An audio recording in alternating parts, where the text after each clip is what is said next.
Hello ladies and gentlemen, Vagrant Gaming, and this is going to be something that is completely different from what I've typically done. You know, the mainstay of the channel has been Star Wars The Old Republic, but I had a chance to try the global closed beta test of Phantasy Star Online 2 New Genesis. And I had some thoughts on it based on my typical experiences of playing The Old Republic. And that's why I recorded some of these clips. This isn't something super organized, but just something I put together briefly just to have some of my thoughts on the record, in case anyone was curious.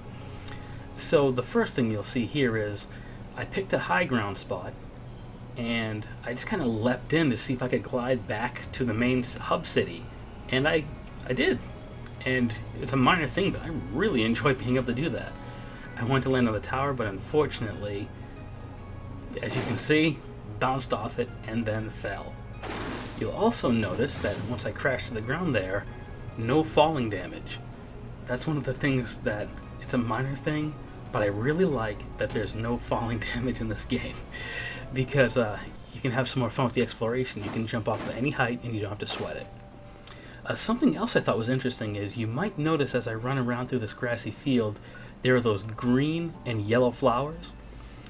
And it took me a while to figure out what those do because I wasn't totally paying attention when I was running around goofing off in game. But if you look at the UI on the bottom left, that corresponds to the green flowers, and that's a healing item.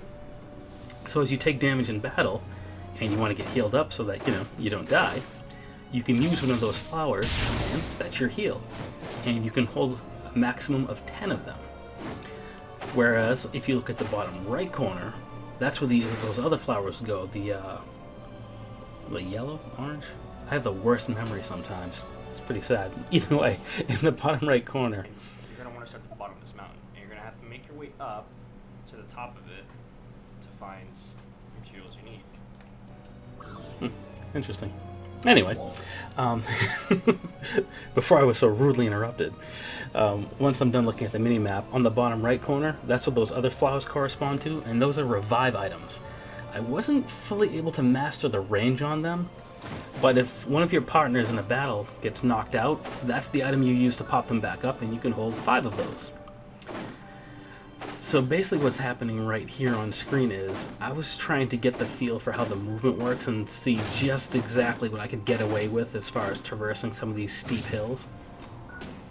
At this point I hadn't quite worked it out, but the basic effect of how it works is you can get a running start, you move at a decent speed, and then you can do a double jump, and then after that double jump, if you hit a wall, you'll perform a wall jump. So effectively you can jump 3 times if you're able to map it out right.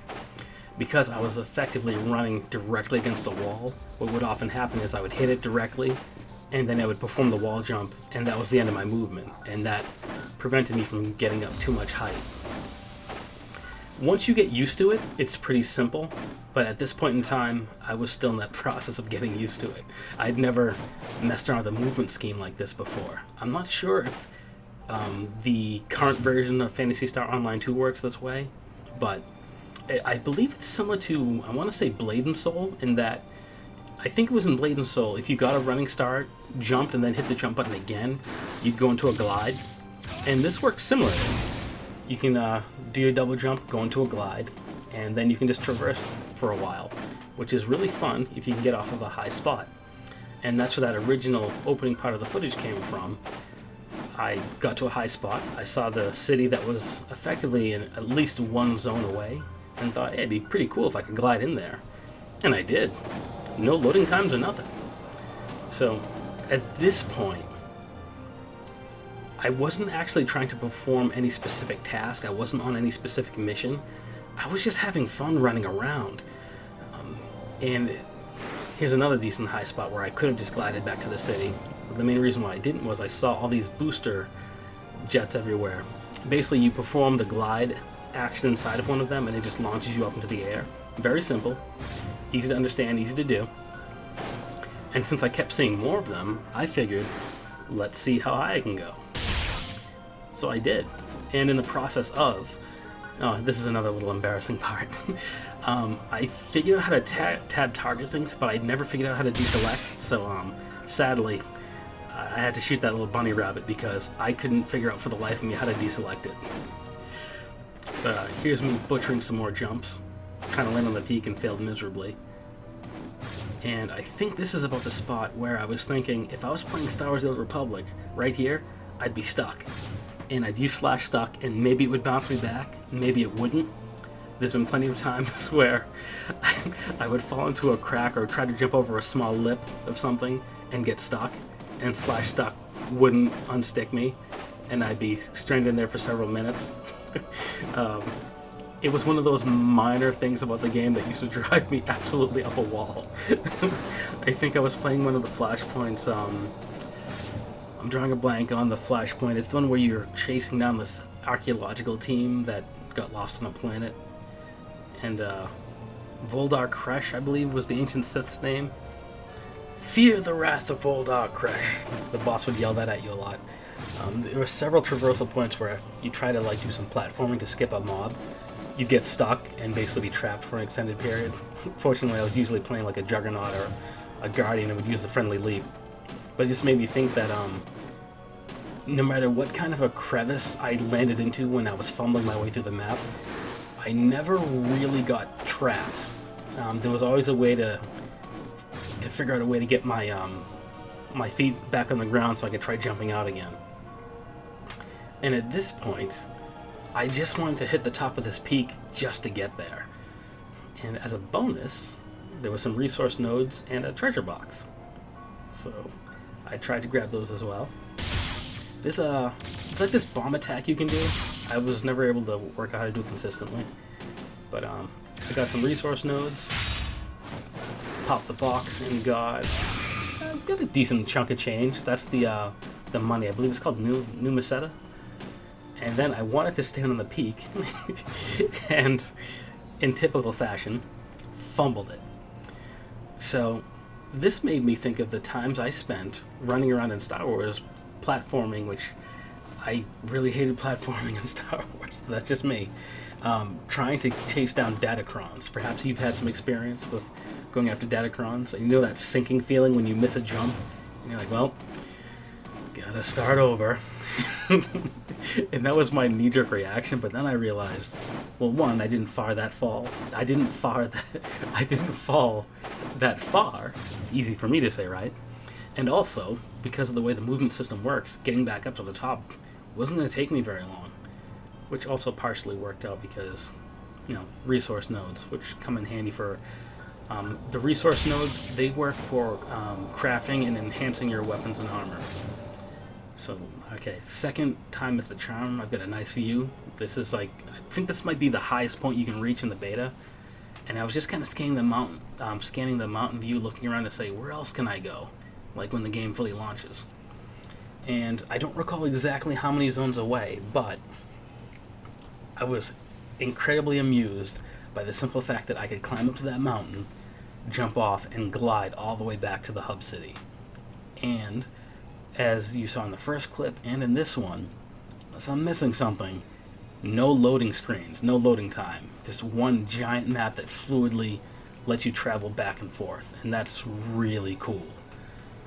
Oftentimes, the Star Wars was also really good at that as well, as far as if you load onto a planet, you're pretty much good to go. I don't remember there being that many load screens on Star Wars either, which was really cool.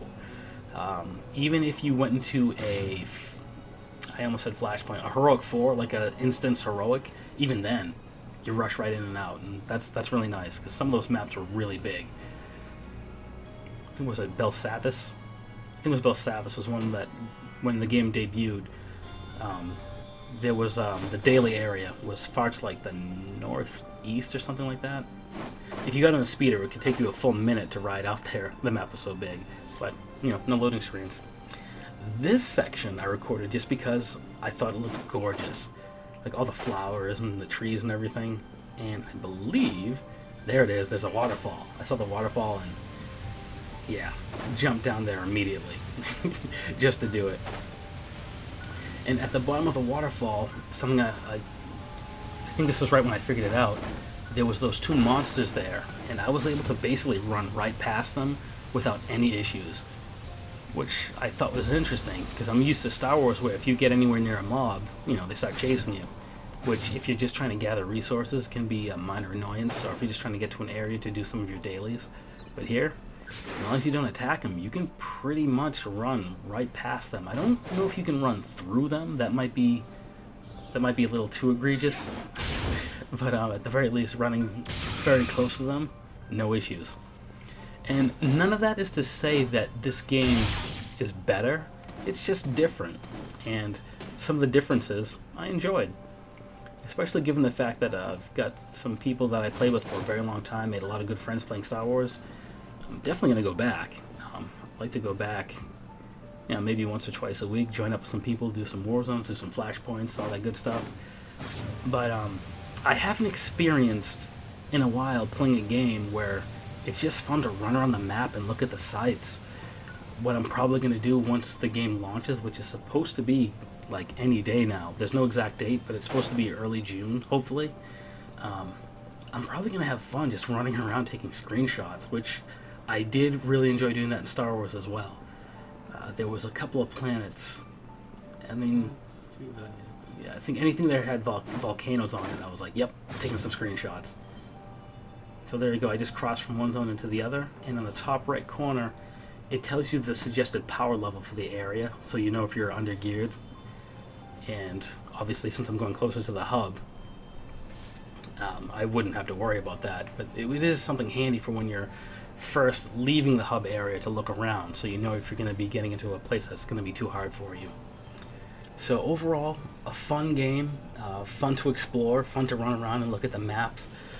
And when the game launches, I'm probably going to be goofing off in this some more, and maybe you'll want to check it out as well. So that was just a quick peek at the exploration aspects of the beta, and I imagine the full release will be even better.